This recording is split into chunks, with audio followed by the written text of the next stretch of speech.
Hey there, TigerShark here again with Okano. Today I played the demo for a game called Blood Typers. It's not normally the kind of game I'll pick for this channel. It's on Steam and costs about $10. Plus, at time of writing, there are just under 500 reviews, mostly positive. Normally I won't play games that have that much attention, but I discovered the game by watching a video by a YouTuber named Kaif. I thought it looked so interesting that I absolutely had to play the demo, and I went ahead and recorded it. So here are my thoughts on the game. The plot is kind of vague. You play as a member of a film crew, I guess. You can also play with friends, I bet that makes it so much easier too. But you're invited to an old studio by a legendary filmmaker who disappeared 5 years ago. But when you get there, it's all run down and you have to sign an insane contract that makes a computer eat you. And then there are zombies everywhere. It has an old school Resident Evil kind of vibe, but there's a huge twist on the gameplay. You can only control what you do by typing. There will be words all around the rooms you explore. You type the word and that's where your character walks to. And then you have to type things like grab bullets to pick up items, or power on to turn on the PCs that function as item storage. Combat works the same way. You press tab to get into combat mode and words will appear over the enemies.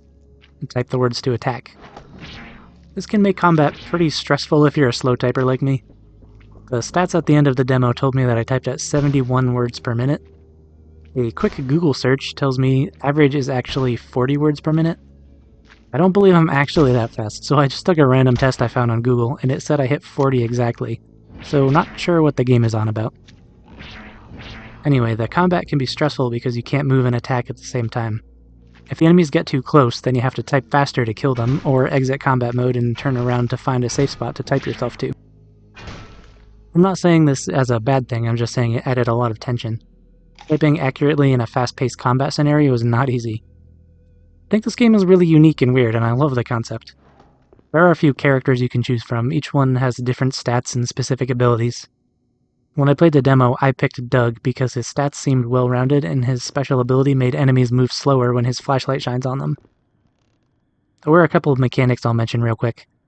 The classic Resident Evil save system, you need to find film reels and then insert them into projectors to save. I only found 2 in the demo though, so be warned that they're scarce.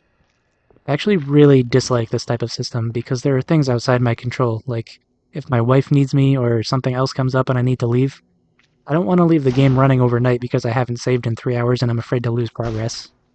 Luckily the first mission was relatively short, only about an hour, and Kaif said the others were short too, but it still annoys me. I realize it's supposed to add difficulty and tension, but that doesn't mean I have to like it.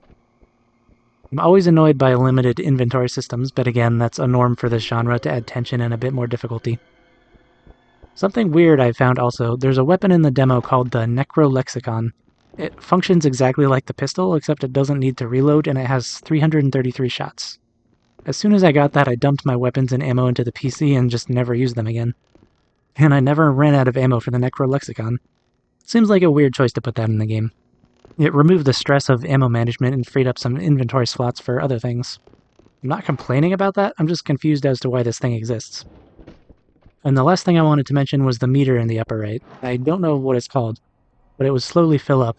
As soon as it hit 100%, it would activate a small horde of enemies to come straight to your location and attack. I guess that's scary. It definitely got me into some pretty sketchy situations. And then when I collected all the videotapes and got the piece of the elevator to escape, it automatically filled to infinity, and I assume it would just keep spawning enemies until I either escaped or died. I guess since I can't remember the music or sound effects, they must have been decent enough to blend well into the game, but not good enough to really stand out. Anyway, I don't really have any more thoughts on it. I highly recommend this one, it's incredibly unique. I'll leave the link in the description. And why not, I'll leave the link to Kaif's video where he played the game as well. So that's all for this one, and as always, I hope you have a spectacular day.